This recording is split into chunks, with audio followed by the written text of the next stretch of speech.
گئے۔ امام اعظم ابو حنیفہ رحمہ اللہ، جن کے مذہب اور جن کے مسلک پر ہم نماز پڑھتے ہیں، آیا وہ کون تھے؟ آیا انہوں نے اس دنیا کے اندر ایسے کون سے اعمال کیے کہ جن اعمال کی بدولت آج پوری دنیا کے اندر حنفی مسلک سب سے زیادہ پڑھا جاتا ہے، مانا جاتا ہے؟ آج پوری دنیا کے اندر جتنی بھی فقہ کی کتابیں ہیں، مسائل کی کتابیں ہیں، وہ تمام کے تمام لکھنے والے سب کے سب حنفی ہیں۔ آج پوری دنیا کے اندر دنیا کے کونے تک جائے تو امام اعظم ابو حنیفہ رحمہ اللہ ان کے مسلک کے ماننے والے زیادہ ہیں۔ سن 80 ہجری کے اندر ان کی پیدائش ہوئی، امام اعظم ابو حنیفہ رحمہ اللہ، اور 80 صحابہ کی انہوں نے زیارت کی۔ 80 صحابہ، جن میں سے 6 صحابہ ایسے ہیں جن سے امام اعظم ابو حنیفہ رحمہ اللہ نے حدیث کی سند بھی لی۔ ان کا اصل نام نعمان بن ثابت ہے، ان کی کنیت ابو حنیفہ ہے، لقب امام اعظم ہے۔ اصل نام نعمان بن ثابت ہے، کنیت ان کی ابو حنیفہ ہے، اور لقب امام اعظم رحمہ اللہ ہے۔ اپنے وقت کے بہت بڑے عالم، اپنے وقت کے بہت بڑے مجتہد، اپنے وقت کے بلکہ جتنے بھی 4 ائمہ ہیں، ان 4 ائمہ میں سے امام ابو حنیفہ رحمہ اللہ واحد امام ہے جو تابعی ہے، باقی کوئی تابعی نہیں ہے۔ حضرت انس رضی اللہ تعالیٰ عنہ کی زیارت بھی امام اعظم ابو حنیفہ رحمہ اللہ نے کی ہے، بلکہ اللہ کے نبی صلی اللہ علیہ وسلم نے ایک دن حضرت سلمان فارسی رضی اللہ تعالیٰ عنہ سے ارشاد فرمایا، اے سلمان، میرے بعد تمہاری نسل میں ایک ایسا آدمی آئے گا، اگر یہ علم ثریا ستارے پر بھی ہوگا، یہ وہاں سے بھی انہیں کھینچ کر لائے گا۔ لوگوں نے کہا حضرت سلمان فارسی رضی اللہ تعالیٰ عنہ کی اس روایت کے مصداق امام ابو حنیفہ ہے۔ علماء نے کہا اللہ کے نبی صلی اللہ علیہ وسلم کی اس بات کے مصداق وہ امام اعظم ابو حنیفہ رحمہ اللہ تھے کہ اپنے وقت کے اندر امام مالک رحمہ اللہ ایک دن کہنے لگے، ملاقات کے لیے تشریف لائے، ملاقات ہوئی، ملاقات کے بعد اپنے ساتھیوں سے فرمایا کہ اے ساتھیوں، اس آدمی کو جانتے ہو یہ کون ہے؟ امام مالک 4 ائمہ میں سے ایک امام ہے۔ 4 امام ہیں، پہلے نمبر پر امام ابو حنیفہ، امام مالک، امام شافعی، اور چوتھے نمبر پر امام احمد بن حنبل رحمہ اللہ۔ امام شافعی اور امام احمد بن حنبل رحمہ اللہ، یہ دونوں حضرات امام صاحب کے شاگردوں کے شاگرد ہیں۔ یہ دونوں حضرات امام صاحب کے شاگردوں کے شاگرد ہیں۔ جس دن امام صاحب کا انتقال ہوا اس دن امام شافعی رحمۃ اللہ علیہ کی پیدائش ہے، یعنی اتنے بڑے امام ہیں ہمارے۔ تو امام مالک رحمہ اللہ تشریف لائے، ملاقات ہوئی، ساتھیوں سے کہا اس آدمی کو جانتے ہو کہ یہ کون ہے؟ ساتھیوں نے کہا ہم نہیں جانتے۔ تو امام مالک رحمہ اللہ کہنے لگے یہ وہ آدمی ہے، اگر اس سامنے پتھر کو بھی یہ کہے سونے کا ہے اور دلائل پیش کرے تو سامنے والا بندہ اس پتھر کو سونا ماننے پر مضر ہو جائے گا اور وہ کہے گا یہ واقعی میں یہ پتھر نہیں سونا ہے۔ یعنی اتنی بڑی بات امام مالک رحمہ اللہ نے کی کہ اگر یہ پتھر کو سونا ثابت کر کے دکھائیں اور دلائل سے کہیں تو یہ امام ابو حنیفہ رحمہ اللہ ثابت کر سکتے ہیں۔ اپنے وقت کے اندر انہوں نے خواب دیکھا، خواب یہ دیکھا کہ امام ابو حنیفہ رحمہ اللہ نے خود فرمایا کہ میں نے خواب میں دیکھا کہ میں اللہ کے نبی صلی اللہ علیہ وسلم کے قبر اطہر کو کھود رہا ہوں اور کھودنے کے بعد آپ کے جسم اطہر کو اپنے سینے سے لگا رہا ہوں۔ وقت کے بہت بڑے معبر حضرت امام ابن سیرین رحمہ اللہ علیہ کے پاس کسی قاصد کو بھیجا کہ اس خواب کی تعبیر پوچھی جائے لیکن میرا نام نہ لیا جائے۔ امام ابن سیرین رحمۃ اللہ علیہ کے پاس جب وہ قاصد آیا اور آنے کے بعد کہا کہ ایک آدمی نے یہ خواب دیکھا ہے، تو امام ابن سیرین رحمہ اللہ بہت بڑے خواب کے معبر تھے، بہت بڑے خواب کے علم بتانے والے تھے، تو کہنے لگے پہلے مجھے بتلائیے یہ خواب کس نے دیکھا ہے؟ تو قاصد نے کہا میں نہیں بتلاؤں گا۔ دوسری دفعہ پوچھا مجھے بتلائیے، کہا میں نہیں بتلاؤں گا۔ تیسری دفعہ پوچھنے کے بعد بھی جب انہوں نے کہا میں نہیں بتلاؤں گا، تو امام ابن سیرین رحمہ اللہ نے فرمایا یہ آدمی وہ ہے صاحب هذه الرؤیا ینشر علم، یہ آدمی ایسا ہے اس خواب کو دیکھنے والا کہ اس کا علم اللہ پوری دنیا کے اندر پھیلائے گا، یہ وہ آدمی ہے۔ اور پھر یہی ہوا کہ امام ابو حنیفہ رحمہ اللہ کا علم اللہ نے پوری دنیا کے اندر پھیلایا۔ خوبصورت شکل کے مالک، درمیانے قد کے تھے اور نفیس اور عمدہ خوشبو لگایا کرتے تھے، جہاں سے گزرا کرتے تھے لوگوں کو علم ہو جاتا تھا کہ یہاں سے امام اعظم ابو حنیفہ رحمہ اللہ گزرے ہیں۔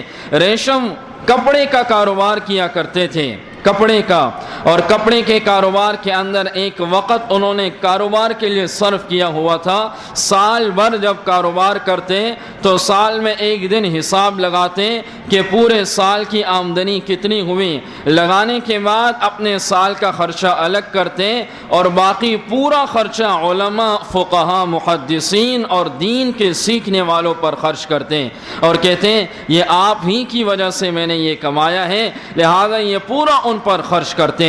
دین سے بڑی محبت کرنے والے تھے اور تقوی کا یہ عالم تھا کہ ایک دن آ رہے تھے راستے میں، مجوسی ان کا مقروض تھا، ایک مجوسی نے ان کے پیسے دینے تھے، تو ان کے گھر کے قریب ان کے پاؤں، ان کی جوتی پر کوئی نجاست لگ گئی، تو امام صاحب نے اپنی جوتی یوں جھڑکی اور جھڑکنے کے بعد وہ نجاست مجوسی کے گھر کے دیوار پہ لگ گئی۔ تو امام صاحب جب یہ دیوار پہ نجاست لگی تو امام صاحب نے دل میں یہ سوچا اگر میں اسے ہٹاتا ہوں، اس زمانے میں جو گھر ہوا کرتے تھے مٹی کے ہوا کرتے تھے، تو مٹی کرچتی ہے، اس سے مکان خراب ہو جائے گا، اگر اسی طرح چھوڑتا ہوں تو مکان برا لگتا ہے۔ چنانچہ کسی کو بھیجا کہ دروازہ کھٹکھٹائیں اور اس مالک سے پوچھتے ہیں کہ آخر اس کا کیا حل ہے۔ دروازہ کھٹکھٹایا تو کہنے والے نے کہا کون؟ کہا کہ امام ابو حنیفہ رحمہ اللہ آئے ہیں اور آپ سے کچھ بات کرنا چاہ رہے ہیں۔ وہ اندر ہی چھپ گئے کہ کہیں مجھ سے قرضے کا مطالبہ نہ کریں۔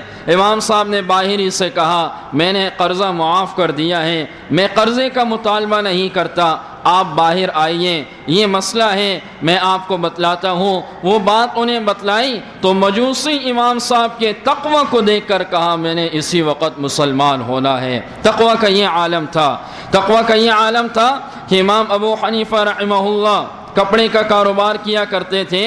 ایک دن دکان بند کرنے لگے تو ساتھ والے دکاندار نے کہا حضرت آپ اپنی دکان کیوں بند کر رہے ہیں؟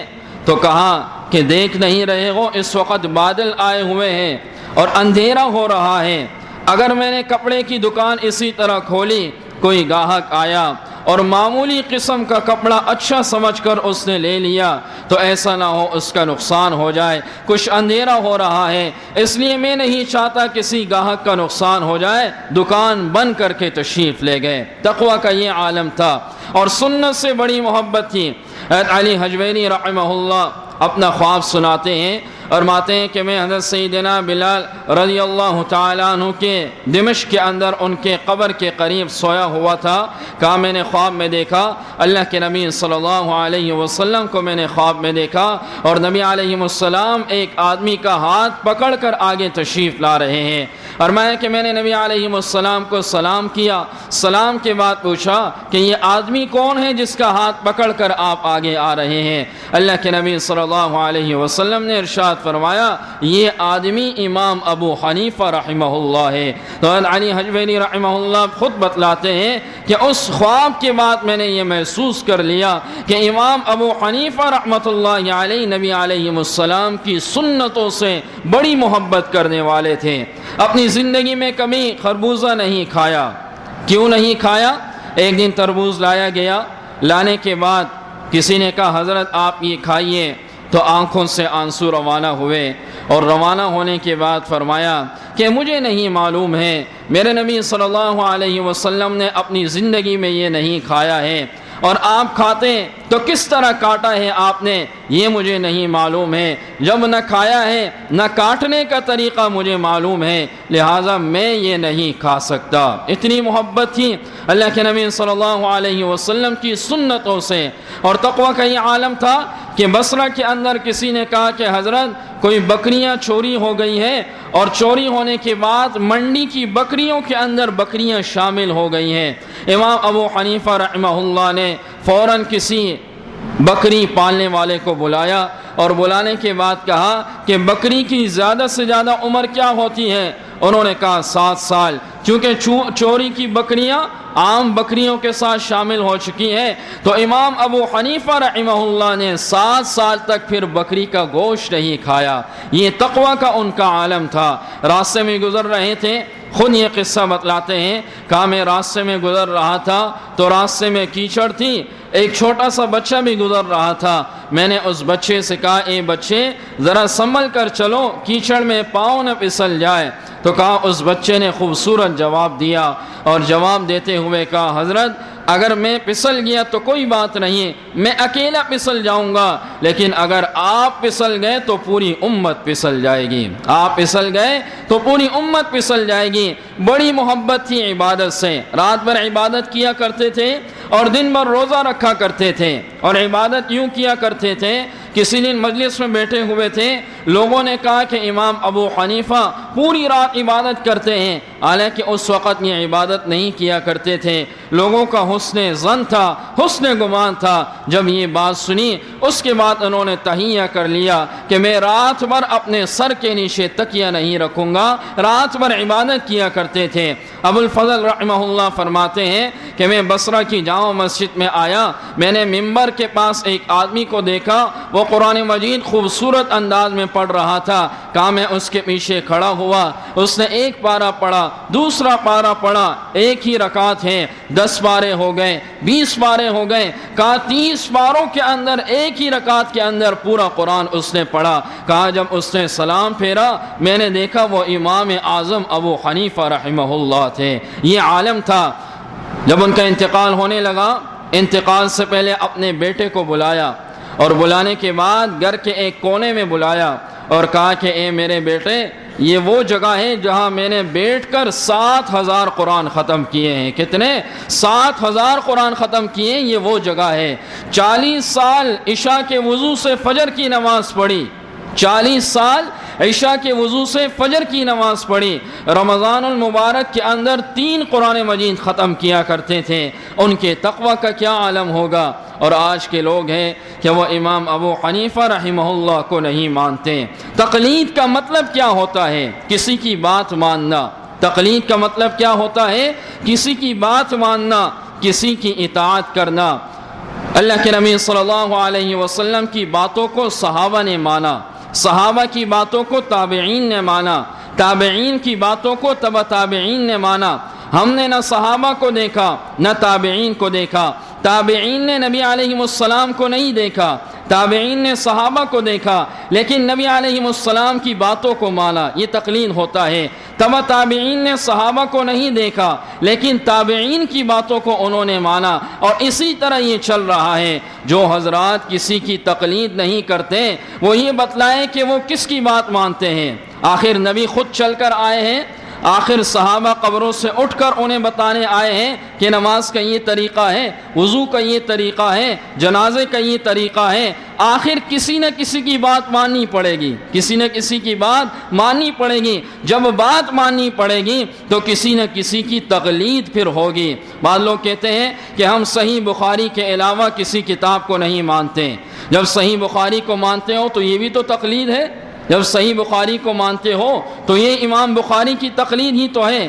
جب آپ نے نہیں ماننا، بخاری کو نہیں ماننا، پھر یہ نماز کا طریقہ کس نے بتلایا آپ کو؟ یہ وضو کا طریقہ کس نے بتلایا؟ یہ چاروں ائمہ ہمارے لیے ایسے ہیں، 4 روشن ستارے ہیں۔ جیسے انجینئر ہوتا ہے وہ زمین کے اندر کی چیزوں کو بتلاتا ہے کہ یہاں پر سونا ہے، یہاں پیٹرول ہے، یہاں معدنیات ہیں، وہ اندر کی چیزوں کو بتلاتا ہے۔ یہ 4 ائمہ ایسے ہیں جنہوں نے قرآن مجید کے اندر کے مسائل کو امت تک بتلایا، قرآن مجید کے اندر کی باتوں کو امت تک بتلایا۔ یہ 4 وہ ائمہ ہیں، اور بعض علماء نے کہا کہ ان 4 ائمہ نے اللہ کے نبی صلی اللہ علیہ وسلم کی ایک ایک ادا کو اللہ نے محفوظ کرنا تھا، نبی علیہ السلام کے ایک ایک عمل کو اللہ نے محفوظ کرنا تھا۔ تو ایک امام نے یوں کہا یوں ہوگا، ایک نے کہا اس طرح ہوگا، ایک نے کہا اس طرح ہوگا، چاروں کی شکل میں نبی علیہ السلام کا ہر عمل اللہ نے محفوظ کر دیا۔ تو ان چاروں میں سے ایک امام کی بات ماننا، چاروں کو ماننا ضروری ہے، لیکن مذہب اور مسلک جس پر آپ چل رہے ہیں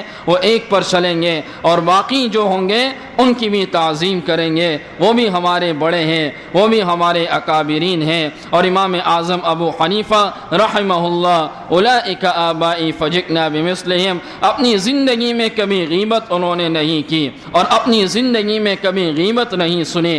سفیان ثوری رحمۃ اللہ علیہ سے کسی نے کہا حضرت امام ابو حنیفہ رحمہ اللہ نہ غیبت کرتے ہیں نہ غیبت سنتے ہیں، تو حضرت نے کہا بات یہ ہے وہ ہماری طرح بے وقوف نہیں ہے کہ اپنی نیکیاں کسی کو دیں، ہماری طرح بے وقوف نہیں ہے۔ ان کی زندگی کے اندر بڑے حاسد آئے، ایک حاسد تھا ان کے خلاف باتیں کیا کرتا تھا، تو امام اعظم ابو حنیفہ رحمہ اللہ ان کی خدمت میں اشرفیاں بھیجا کرتے تھے، اشرفیاں ان کی خدمت میں۔ انہوں نے کہا کہ آخر میں ان کے خلاف بات کر رہا ہوں، یہ میری خدمت میں پیسے بھیج رہے ہیں۔ تو امام ابو حنیفہ رحمہ اللہ نے فرمایا بات یہ ہے وہ مجھے نیکیاں دے رہا ہے، وہ مجھے اپنی نیکیاں دے رہا ہے، تو میں چاہ رہا ہوں ان نیکیوں کا عوض اسے دے دوں تاکہ یہ خاموش ہو جائے۔ تو اپنی زندگی میں انہوں نے پھر، اور صبر کا یہ عالم تھا امام ابو حنیفہ کا۔ ان کے والد کا انتقال ہوا تھا، یہ بات بتلا کر بات ختم کرتا ہوں۔ والد کے انتقال کے بعد 90 سال کی بوڑھی عورت، 90 سال کی بوڑھی ان کی والدہ تھی۔